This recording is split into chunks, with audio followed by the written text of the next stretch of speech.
ঈদ মোবারক। সবাইকে জানাই ঈদুল আজহার শুভেচ্ছা। সবাই কেমন আছেন আপনারা? কার ঈদটা আজকে কেমন কাটছে? কে কোন অবস্থায় আছেন? কোথায় ঘুরতে গিয়েছেন কিংবা কি করছেন? অবশ্যই আমাকে কমেন্টে জানাতে ভুলবেন না যেন।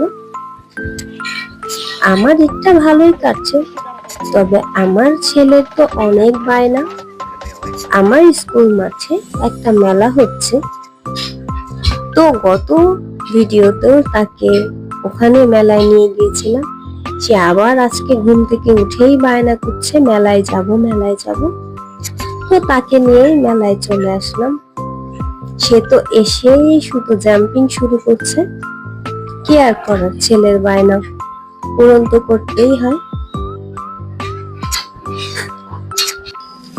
তালহা তো শুধু ঘুরতে পারলেই খুশি। তালহার ঘোরাফেরাটা অনেক পছন্দ, কিন্তু আমি সব সময় ওকে নিয়ে ঘুরতে পারি না ব্যস্ত থাকার কারণে।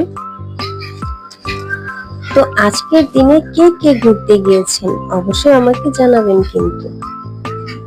তালহার টাইম আপ, তালহা চলে এসেছে।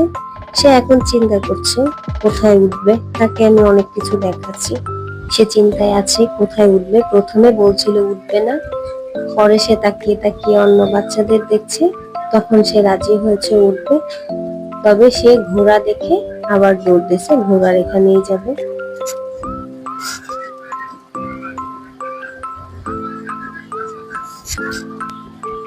আমি টিকিট নেওয়ার জন্য দাঁড়িয়েছি। তালহা তো সহ্যই হচ্ছিল না, সে তো পারে সবাইকে ফেলেই চলে যাবে।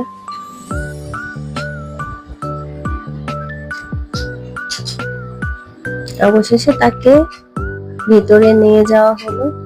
সে তো ডিসিশন নিতে পারছে না কোন ঘোড়াটায় সে উঠবে। তালহা সবকিছুতে প্রথম প্রথম ভয় পায়, পরে ভয় ভেঙে গেলেই সেটার জন্যই শুধু তার বায়না আর বায়না। সবাই আমার তালহার জন্য অনেক দোয়া করবেন। আমার তালহা কিন্তু একটু অসুস্থ।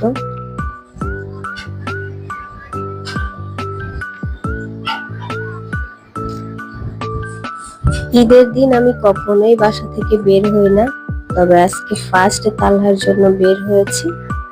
এখন তালহা ঘোড়া থেকে নেমে আবার ট্রেনে উঠে গেছে। সে আজকে অনেক খুশি, অনেক খুশি। তার মন মতো আজকে ঘোরাফেরা হচ্ছে। তো আপনাদের ঈদটা কেমন কেটেছে অবশ্যই আমাকে কমেন্টসে জানাবেন। নেক্সট কোনো ভিডিও নিয়ে আবার আপনাদের সাথে আমার দেখা হচ্ছে। তো আজকের মতো বাড়ি ফিরে যাচ্ছি। সবাই ভালো থাকবেন, সুস্থ থাকবেন। আল্লাহ হাফেজ।